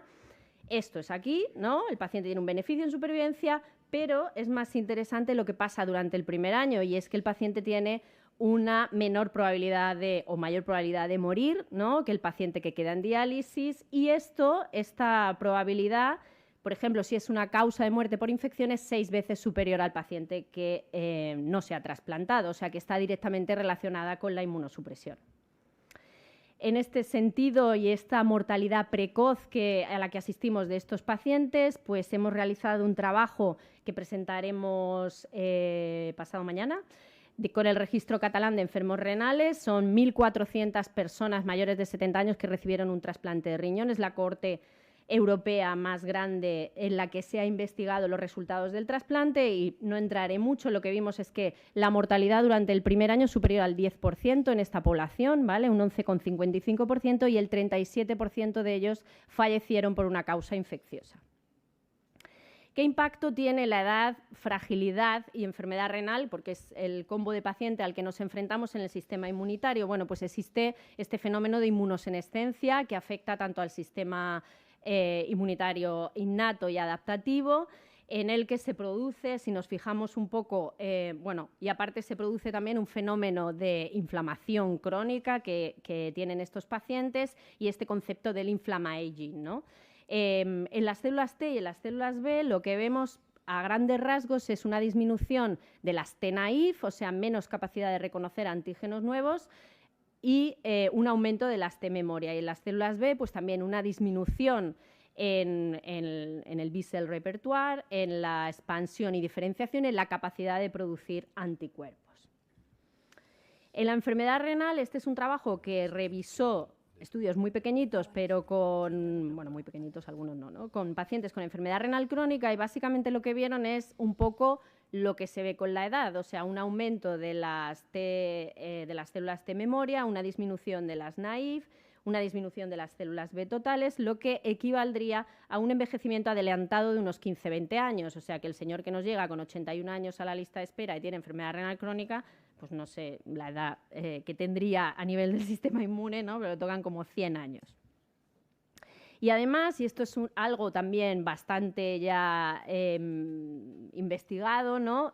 No solo es la inmunosenescencia del receptor, sino que en nuestro medio, por el sistema de asignación de órganos que tenemos, pues tenemos en cuenta que le vamos a poner un órgano senescente, ¿no? Y el órgano de un donante mayor pues es más inmunogénico, ¿no? Y puede aumentar la tasa de rechazo, porque hay mayor exposición a antígenos HLA, con el órgano mayor, con la isquemia reperfusión, con la DGF, etc.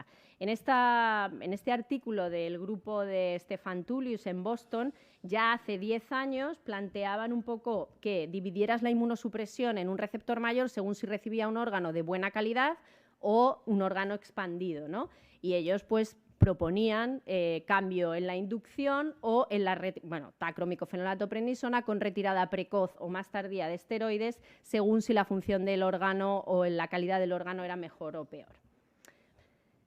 Por otro lado, 2 diapos de farmacocinética y farmacodinámica. El tacrolimus en población mayor, la población mayor tiene un nivel de exposición mayor, ¿vale? Se producen unos cambios en la absorción, metabolismo, distribución, eliminación del fármaco, de manera que tanto la Cmax como el área bajo la curva son superiores y estas personas son más susceptibles de tener efectos adversos asociados al tacrolimus y lo vemos también pues, muchas veces en nuestras consultas, ¿no? Respecto al micofenolato, un par de estudios. El grupo escocés tiene varios trabajos de la tolerabilidad al micofenolato en población mayor y si veis aquí en la gráfica de abajo, que son mayores de 60 años, pues este es el porcentaje de pacientes que tolera la dosis de 1 gramo al día. En mayores de 60 años, pues el 23% a 12 meses está con esta dosis, que es la que habitualmente utilizamos de mantenimiento. En el grupo americano, el grupo que investiga de fragilidad, aquí estaba todavía en Baltimore, Mara McAdams de Marco, lo que vieron es que los pacientes frágiles no toleraban dosis, en este caso de 2 gramos al día, más, o sea, lo toleraban peor que los pacientes que no eran frágiles. ¿Qué hay de evidencia sobre inmunosupresión y edad del receptor? Pues poca, ¿no? Este es, si nos vamos a registros, registro americano, tropecientos mil millones de pacientes y lo que ven, esta es una gráfica de rechazo, aquí fijaos que los pacientes mayores de 65 son siempre las gráficas, o sea, las barritas de abajo, ¿vale? O sea, incidencia de rechazo menor, pero la combinación ganadora pues es inducir, en este caso retirar prednisona, inducir con timo o con basiliximab y le salía una menor tasa de rechazo retirando prednisona, que por ejemplo aquí arriba que es basiliximab y triple terapia manteniendo prednisona, pues son los defectos y los sesgos de los análisis de registro. Y en cuanto a supervivencia del injerto, muerte censurada o mortalidad del paciente, en mortalidad del paciente veis que las gráficas, o sea, las barritas rayadas, que son los mayores de 65, es en el único caso que es superior, ¿no? O sea, rechazo es inferior, supervivencia del injerto, muerte censurada también, pero evidentemente los pacientes mayores morían más y de nuevo pocas sorpresas, poca novedad. Las combinaciones pues, que induzcas con timo o con basiliximab y que le pongas triple terapia y en el contexto de los americanos que hacen bastante retirada de esteroides, pues que puedes retirar esteroides. No sé cuánto valor aporta esto al ser estudios de registros, evidentemente una N muy elevada, pero como digo, con sesgos de selección posiblemente pues, insalvables, ¿no? Entonces nos tenemos que ir a ensayos clínicos y aquí sí que hay una novedad importante del otoño pasado, finales de año pasado, que es el ensayo Optimize, liderado por holandeses, ¿no? Por el grupo de Holanda, en el que es un ensayo clínico, randomizado, muy bien hecho, una N bastante potente.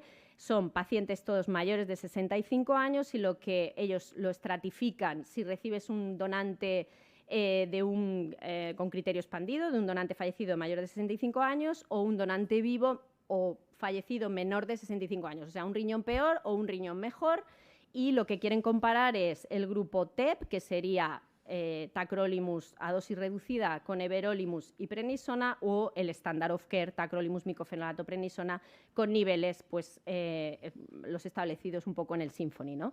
Su endpoint primario era un composite endpoint de supervivencia del paciente con injerto funcionante y con un filtrado por encima de un threshold determinado porque se ponían órganos de distinta calidad, pero no ven diferencia tampoco la supervivencia del injerto y tampoco la supervivencia del paciente. Te vas a mirar y dices, bueno, algo habrá, vamos a ver si encontramos la ventaja. Realmente es sorprendente porque en el grupo de bajo tacro, los niveles de tacro realmente la media se situó en torno a 3, o sea que estaban bien disminuidos de tacro. Como hemos comentado, todos, aquí lo veis en el forest plot, no alcanzan ningún outcome, no es diferente a favor ni en contra de ninguna de las opciones. Los pacientes que recibían órganos mejores de vivo o menores de 65 años pues tenían unos filtrados superiores, pero no había diferencias entre los dos grupos de inmunosupresión. Y cuando vamos a eventos adversos, que dices, bueno, vamos a ver si menos CMV, pues tampoco tuvieron ni menos CMV, ni BK, ni COVID, incluso neoplasias de piel. Es verdad que el seguimiento es a 2 años. Y sí que vieron un mayor porcentaje o una asociación positiva en la combinación con inhibidor de mTOR de edema o otros signos de hipervolemia. O sea que no hay conclusión de aquí, es simplemente que es pues, similar, ¿no? La combinación. Como hay algún fan en la sala de Belatacep, seguro un par de cosas de Belatacep, porque realmente son dos abstract en la ATC 2021-2025 y la verdad que resultados desalentadores, pero tampoco sé muy bien qué valor darle, porque alto porcentaje de infecciones, alto porcentaje de discontinuación. Este primer trabajo es de conversión, este otro ven una mortalidad mayor, es de novo. La mayoría de las muertes por infecciones, o sea que tampoco sé muy bien cómo interpretarlo, tampoco lo diría, no lo podemos utilizar porque evidentemente pues son estudios que no están bien diseñados para ver esto y seguramente tengan sesgos de selección, evidentemente en el de conversión y quizá en el de novo también por la selección del paciente. ¿Qué es esto de ajuste de inmunosupresión reactivo versus proactivo? Bueno, pues antes de que nos cerraran Open Evidence, yo le hice la pregunta de ¿me puedes decir la mejor estrategia de inmunosupresión para un receptor de trasplante de 78 años de riesgo inmunológico estándar? Y me dijo, pues nada, nuevo, ¿no? O sea, dice basilizumab, tacro, micofenato, prednisona, reducir tacro a 5,8.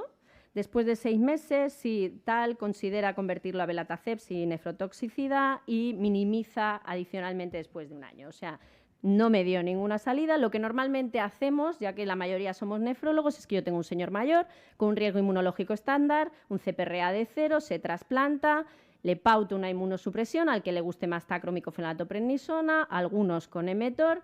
Y lo que va pasando es que a lo largo de su trayectoria desarrolla una infección, otra infección viral, bacteriana, ingreso, y hay muchos pacientes que no toleran la triple y quedan con biterapia, en muchas ocasiones tacropredni. Esto es tan frecuente que hemos ido a mirarlo, porque nos daba la sensación de que era muy frecuente y trasplantamos a muchas personas mayores. Hicimos un estudio que presentaremos también pasado mañana, 246 receptores mayores de 65 años que empezaron con su triple. Y a lo largo del tiempo lo que vemos es que el 54,9% terminan en biterapia, ¿vale? O sea, que es un porcentaje muy elevado de gente que no tolera esta triple terapia inmunosupresora. La mayoría de ellos la suspenden por infecciones y a los 5 meses de media después del trasplante, ¿vale? Y no hubo diferencias entre micofenolato y inhibidor de Emetor. Entonces, más que un ajuste reactivo, que es lo que estamos haciendo, deberíamos aspirar a una individualización proactiva en el que podamos predecir el riesgo de respuesta a lo inmune. Yo después del doctor Bestar pues hablaré poquito de esto, pero empezando por la base, ¿no? Pues eventos, grado de sensibilización, compatibilidad antigénica, molecular, respuesta celular T memoria, incluso respuesta B de memoria. Aquí en compatibilidad antigénica hay un par de trabajos que dicen y que reclaman que sigue siendo importante, ¿no?, en receptores mayores. Y también predecir, después del doctor Mario Fernández, pues el riesgo o el estado de infección o el estado neto de inmunosupresión, que de manera general, exceptuando el trabajo que ha comentado del TTV pretrasplante de pulmón, con todas las cosas que hay es difícil hacerlo con antelación, antes del trasplante. O sea que en esto es un campo de innovación porque, claro, cuando ya lo tienes trasplantado, ya llevas 1 mes de inmunosupresión, puedes definir ciertas cosas a medio plazo, pero ya has pautado pues quizá una inducción con timoglobulina. Y aquí estamos, ¿no? Hemos diseñado el ensayo clínico release en el que básicamente lo que hacemos es dejarlos en biterapia entre la 6ª y la 7ª semana post-trasplante, tacrolimus prednisona, quitando el micofenolato en receptores mayores de 70 años. Participáis muchos de vosotros y esperamos tener resultados para que os pueda decir. 5 mensajes.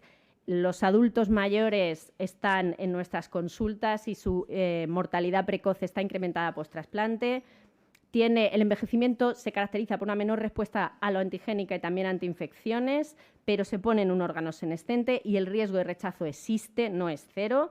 Toleran peor la inmunosupresión, más del 50% pueden no tolerar la triple y hasta ahora desconocemos la mejor terapia y seguimos haciendo un ajuste de inmunosupresión reactivo. Muchas gracias.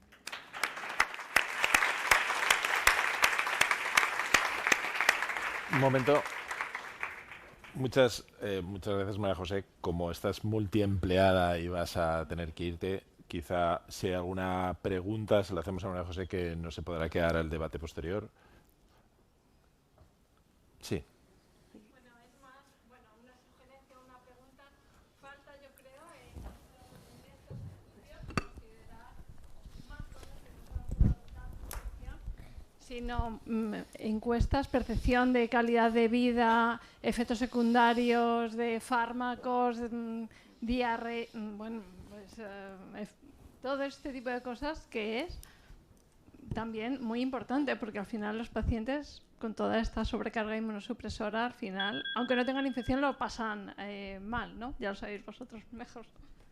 Sí, sí, totalmente de acuerdo. O sea, los endpoints hasta ahora han sido siempre en torno a que el paciente viva, que tenga injerto funcionante, y aquí, bueno, en este ensayo clínico sí hemos introducido los cuestionarios o la calidad de vida relacionada de la salud percibida por el paciente, para tener una herramienta más para medirla, porque los ensayos o los estudios de calidad de vida en estos pacientes, en general en trasplantados, son bastante antiguos, la verdad que sí. Muchas gracias.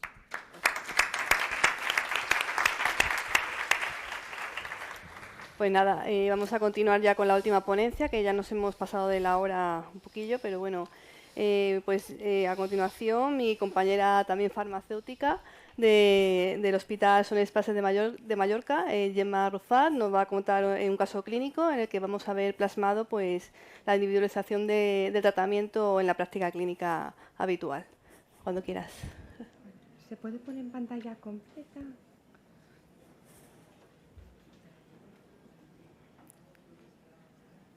Lo pongo aquí.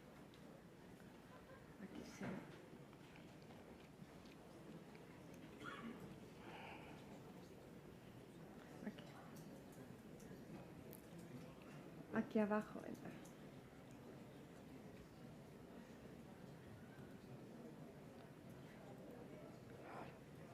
Bueno, en primer lugar agradecer que hayan contado con farmacéuticos para el congreso, y yo lo que quería es presentar un caso clínico. En este caso es un paciente trasplantado pulmonar, pero podría ser un paciente trasplantado renal, hepático, cardíaco, cualquier trasplante de órgano sólido.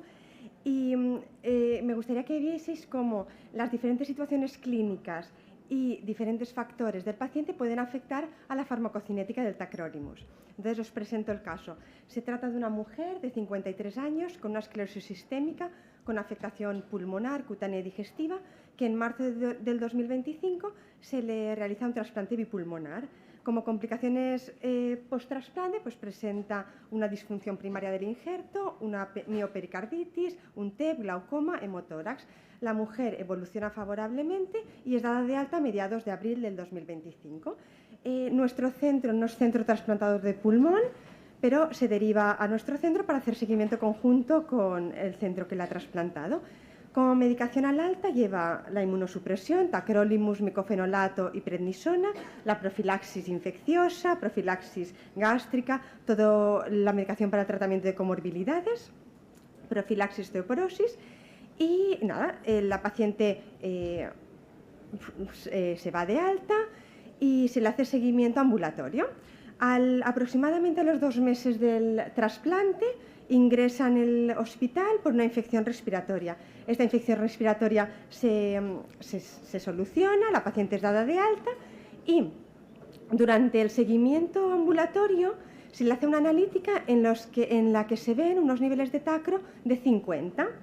La neumóloga decide citar a la paciente en el gabinete de neumología y repetir los niveles para confirmar si estos niveles eran realmente unos niveles valle o no se había sacado correctamente la muestra. Se cita a la paciente, se vuelve a sacar niveles y tiene unos niveles de 47.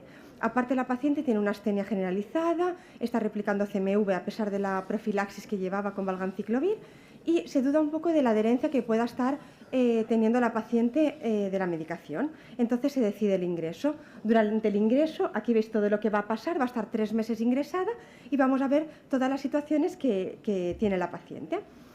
Esta parte me la voy a saltar porque la doctora Nuria Lloveras lo ha explicado fenomenal, las diferentes formas que tenemos de dosificar el tacro, la farmacocinética del tacro.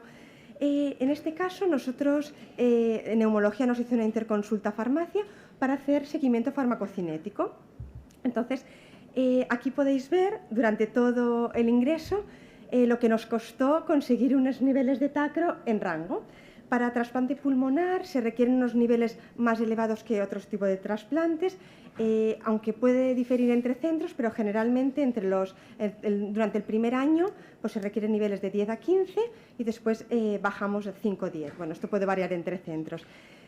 Pero en esta paciente, pues como veis, igual teníamos picos muy altos, como valles que no llegábamos a objetivo, y estábamos hablando de 3-4 meses post-trasplante. Entonces era importante que, bueno, es importante durante todo el periodo post-trasplante, pero que estuviese en rango y que la variabilidad fuese lo mínima posible. Entonces, lo primero que nos pasó, la paciente tenía el CMV. Durante todo el caso me voy a centrar solo en el tacrolimus y la cinética del tacrolimus, ¿vale? Porque se podría hablar de muchas cosas, pero me voy a centrar en esto. Entonces, ¿creéis, no, que el CMV podría afectar a la absorción del tacrolimus? Pues tanto si el CMV es gastrointestinal, con afectación gastrointestinal, como si es sistémico sin afectación gastrointestinal, en ambos casos la absorción se puede ver comprometida. En el CMV gastrointestinal, por daño en enterocitos y mucosa gastrointestinal, y también por disminución de la actividad del CYP3A4 y de la glicoproteína P, como nos ha explicado la doctora Lloveras.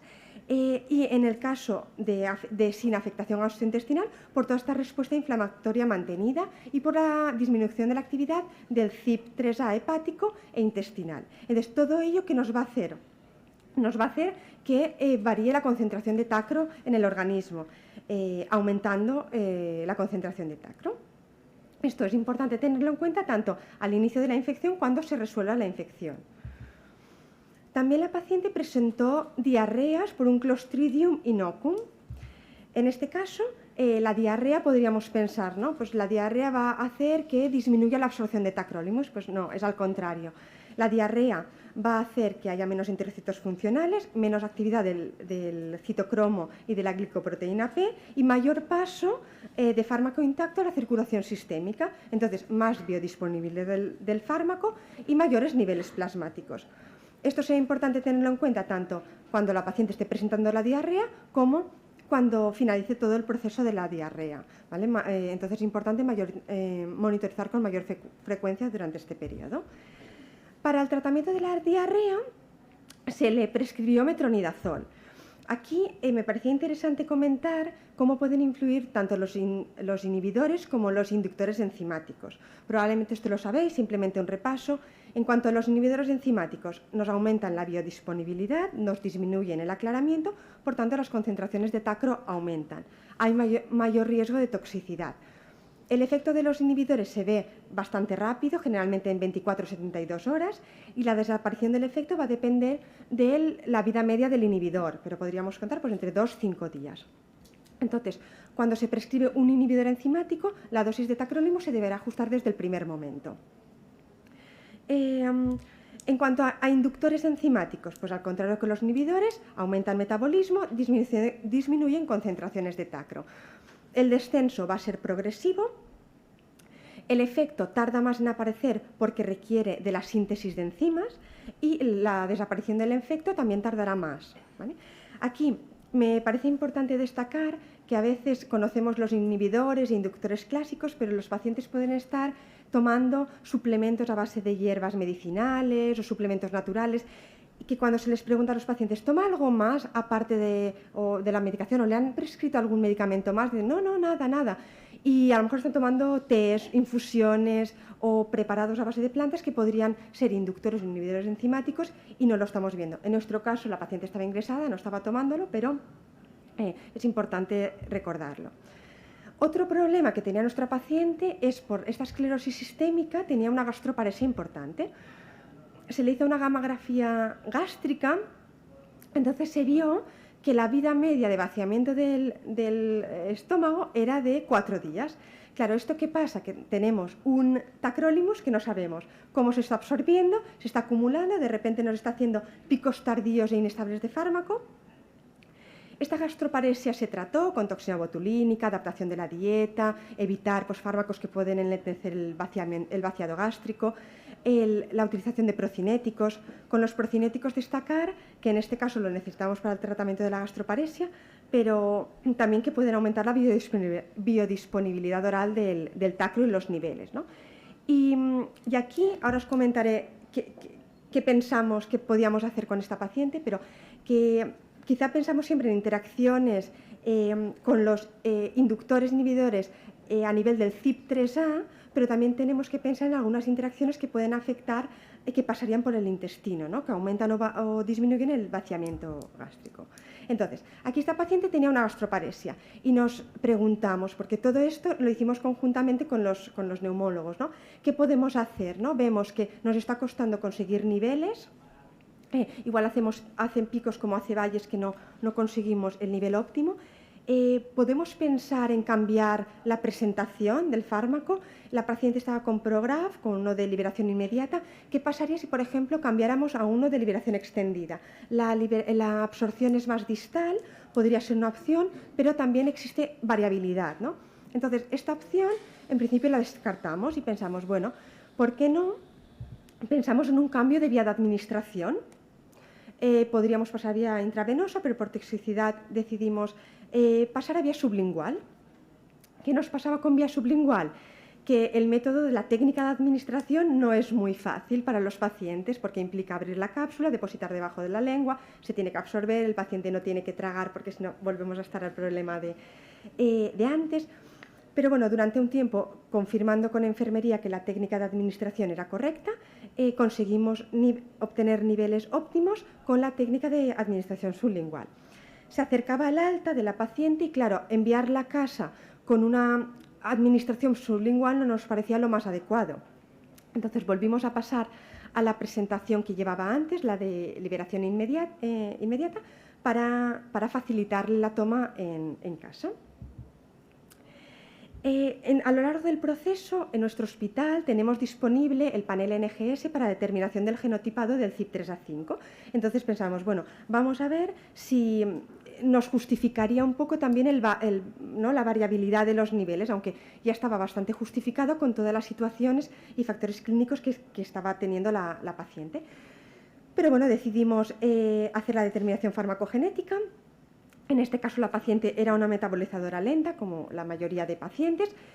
¿Y cuándo creo yo que es útil la determinación farmacogenética? Pues quizá al inicio del tratamiento, ¿no? Porque nos orienta si tenemos que empezar un tacrolimus con mayor o dosis estándar o aumentar la dosis. Con pacientes que ya están en tratamiento no nos va a sustituir en la monitorización, lo que sí que a veces nos puede ayudar a explicar el comportamiento que está teniendo el tacro, ¿no? en la persona.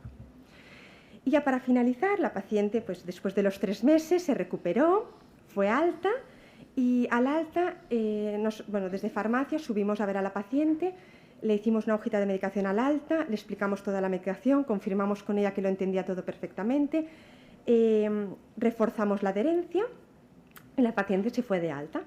Al alta, a los pocos días, volvió a ingresar con otra sobredosificación de tacro, una insuficiencia renal, la paciente volvió a estar presentando diarreas y se resolvió, se fue de alta y en abril del 2024 volvió a ingresar por una infección respiratoria y bueno, estamos siguiendo a la paciente. Simplemente para terminar, unas ideas clave. La importancia de la monitorización farmacocinética, esto lo conocemos todo, del tacrolimus para mejorar la eficacia y disminuir toxicidad. Tener en cuenta los diferentes factores clínicos que pueden influir en la farmacocinética del tacro. Nosotros hemos visto algunos ejemplos. Saber identificar y reevaluar las interacciones farmacológicas. Cuándo es útil la farmacogenética en estos pacientes y el papel clave de la atención farmacéutica en el seguimiento del paciente trasplantado. Y muchas gracias.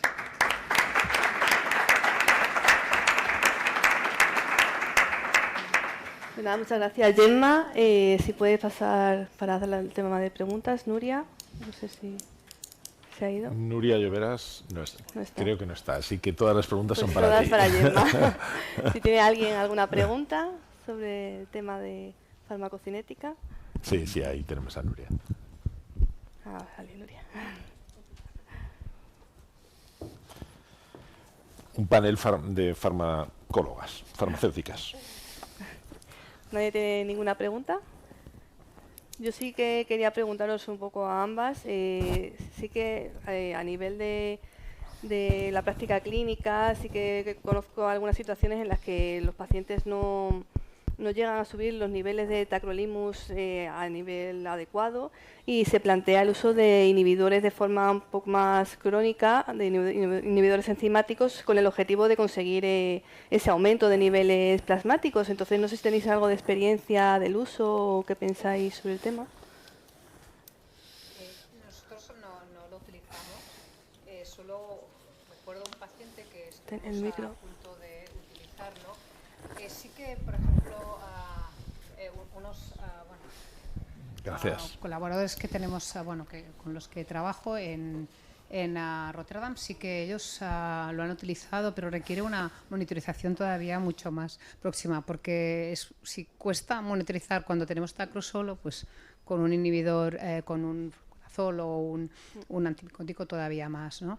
A veces una de las estrategias que se hacen es cambiar la posología, por ejemplo, y sobre todo igual cambiar la formulación a una formulación cada 12, de manera que consigues tener pues más controlada la dosis, incluso cada 8 horas, porque puedes reducir, al disminuir la dosis, reducir la Cmax y puedes jugar un poco. Nosotros antes intentamos esto porque al final luego cuesta mucho más. Pero también es verdad que en este caso los que lo están utilizando tienen una población diferente a la nuestra. Nosotros mayoritariamente son caucásicos y lo que sobre todo es importante, lo que estás comentando, son con los que son homocigotos 1-1. Claro, nosotros homocigotos 1-1 tenemos igual de 200 trasplantados 1. Entonces, ¿qué es el que requeriría? Porque el 1-3, porque la misma diferencia que hay entre el 3-3 y el 1-3 es entre el 1-3 y el 1-1. Entonces, todavía cuando ves el CEPIC te dicen el doble de dosis y high metabolizer, pero indiferentemente si es 1-3 o 1-1, pero porque incluso ahora el último modelo que hemos hecho, que hemos conseguido más 1-1, a ver si conseguimos diferenciarlo, no nos sale estadísticamente significativo como para poder decir qué dosis requiere el 1-1, 1-3, porque ahora, de hecho, ya todos los hospitales tienen que ajustar según genotipo, ¿no? Y, vale, ¿qué haces cuando tienes un 1-1, un 1-3? Al final le estás dando el doble y no, a veces no requiere el doble un 1-3 y a veces requiere más del doble un 1-1. Y aparte también hay que ver el 7, si tienen el 7 o el 6. Ahora ya es un poco más complicado. Entonces, si tuviésemos igual más afroamericanos en nuestro hospital, seguro que tendríamos que hacerlo porque realmente entonces no hay otra manera de bajar si no es un antifúngico. Si no hay ninguna pregunta, cerramos, pero ¿el genotipado creéis que ahora debería ser un gold estándar de la atención a nuestros pacientes cuando llegan al trasplante o incluso ya estando trasplantados? Sí. ¿Y cuáles? Sí, o sea, ya es, bueno, en los hospitales y el Ministerio yo creo que está dando dinero para que todos los hospitales lo incluyan. Son el CIPRES-A5. El CIPRES-A4 todavía no ha salido como mandatorio y que se tenga que poner, pero sí que es verdad que el metabolizador lento también requiere su ajuste de dosis, pero como es menos prevalente el 22 y el 22-22 ya muchísimo menos. O sea, el que es menos prevalente es el 1-22, que todavía tiene un alelo funcionante. El 22-22 es muy poco prevalente. Entonces, como todavía no hay estudios que lo demuestren que clínicamente pues no está como obligatorio. Obligatorio es el CIPRES-A5, pero ahora es el CIPRES-A5 con el alelo 6 y el 7, porque están en el mismo cromosoma y si tienen, y claro, hay una parte del padre, bueno, es muy complejo. Bueno, que quiero decir que es high metabolizer y si tienen el 6 o el 7 y no tienen el 1, puede ser metabolizador rápido y que no se comporte como metabolizador rápido. O sea, lo que yo ahora me pregunto es, nosotros aplicamos modelos y lo hacemos todavía muy como de cocinitas a mano, pero porque tampoco puedes decir que hay un número y que es una calculadora, pero han dicho sí, hay que incluirlo, pero vale, muy bien, ¿y cómo lo leemos luego, no? Porque vale, ponemos el doble, cuidado, tampoco, entonces ahora es como tenerlo en cuenta sí. O sea, nunca le vas a dar la dosis, siempre un poco más. Pero el doble, no todos. Pues muchas gracias a los dos, a todos que habéis aguantado hasta el final y vamos a las siguientes secciones. Gracias.